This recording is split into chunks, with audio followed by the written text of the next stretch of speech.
Hi, this is Troy Taylor, and we are here for another of our American Hauntings video installments. This time we took you on location again, this time to Jacksonville, Illinois. We're standing out in front of the former Williamson Funeral Home, which is now the Jacksonville Theater Guild, and I'm standing here with Lisa Taylor Horton, who is the host of the Haunted Jacksonville Tours, which are kicking back off again in May of 2014. Jacksonville's tours are a bit of history here with the ghost stories that are attached to Jacksonville.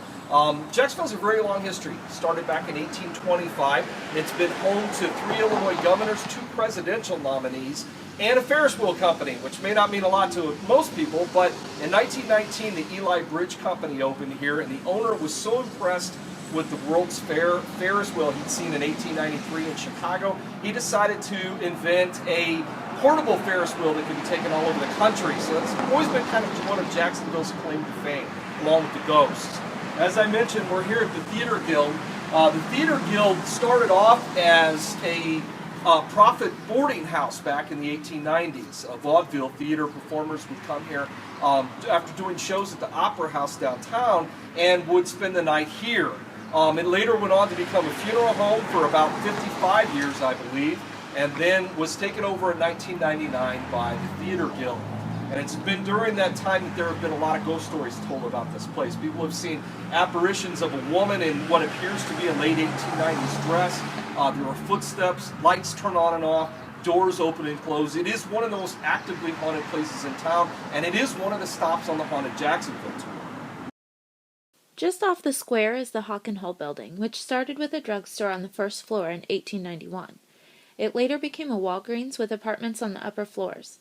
Then in January 1966, a fire broke out on the second floor and 7 residents lost their lives.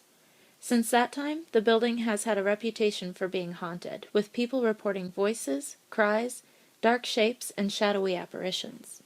The old rectory here in Jacksonville was built back in 1895 by the Our Savior Catholic Church. Father John Crow was the first to live in the rectory, and he lived there for about 20 years and was succeeded by Father Francis Formes, who lived there for 59 years. Now, most people who believe that the rectory is haunted believe he is the most active ghost, but he's not the only one who haunts this place. The rectory was closed down in 1995, and it's considered one of Jacksonville's most haunted sites. Stories say that apparitions have been seen looking out the windows, reflected in mirrors, and lurking all over the house. Among the former occupants are the former priests who lived here and even a phantom nun. Lights turn on and off by themselves, cold wind blows through the house, and the windows closed, and odd smells like cooking food and men's cologne are often experienced in the building.